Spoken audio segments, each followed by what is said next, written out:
Hello guys, how are you. मैं आज आपको बताऊंगा कि स्ट्रोक में थ्रोम्बोलाइज कैसे करते। थ्रोम्बोलाइज करने से पहले हमें उसके कॉन्ट्राइंडिकेशंस पता होना चाहिए। तो कॉन्ट्राइंडिकेशंस में क्या क्या आता है, तो पहली चीज़ आती है उसका एज। अगर एज उसका लेस देन 18 ईयर्स है तो उस केस में हम थ्रोम्बोलाइज नहीं कर सकते, राइट।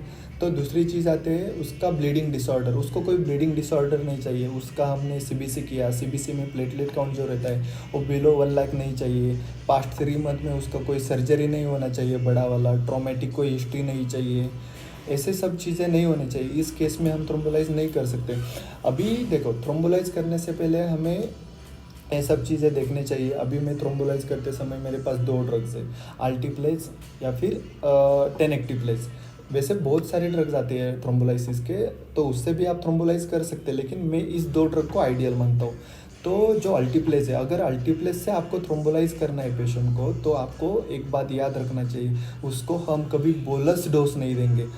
अगर बोलस डोज देना है तो तुम 1080+ से थ्रोम्बोलाइज करो।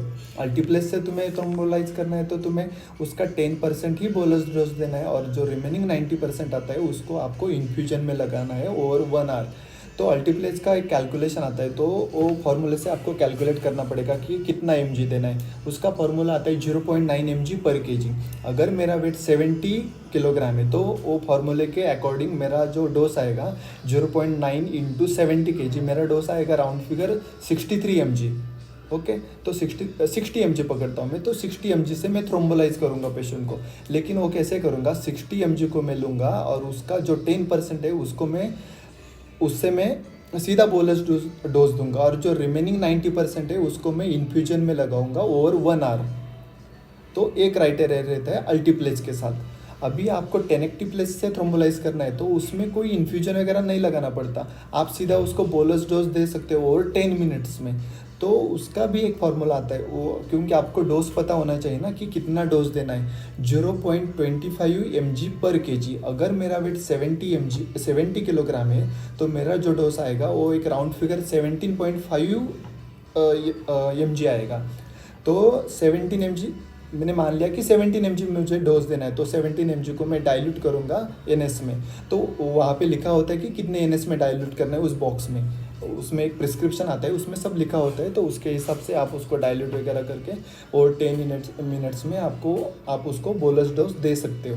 ये बस इतनी सारी बातें जो आपको याद रखनी पड़ेगी। इससे ज़्यादा कोई बाकी ड्रग से थ्रोम्बोलाइज नहीं करते लेकिन वो कार्डियक केसेस में इलैक्सिम वगैरह आता है, उससे भी कर सकते हैं। कार्डियक केस में टेनेक्टिप्लेज आता है, उससे भी उसमें थ्रोम्बोलाइज कर सकते हो। लेकिन मैं अभी स्ट्रोक का बताता हूँ, तो स्ट्रोक में ये सारी चीज़ें आपको याद रखनी पड़ेगी।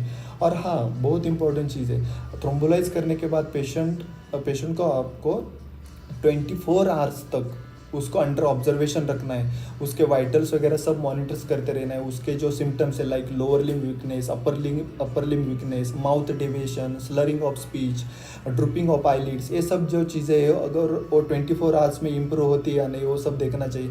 मोस्टली अगर पेशेंट का एज ज़्यादा नहीं है, पेशेंट का एज अराउंड एक 50 ईयर्स प्लस माइनस है, तो उस केस में जो ये सब सिम्टम्स है वो रिकवर तो हो ही जाते हैं।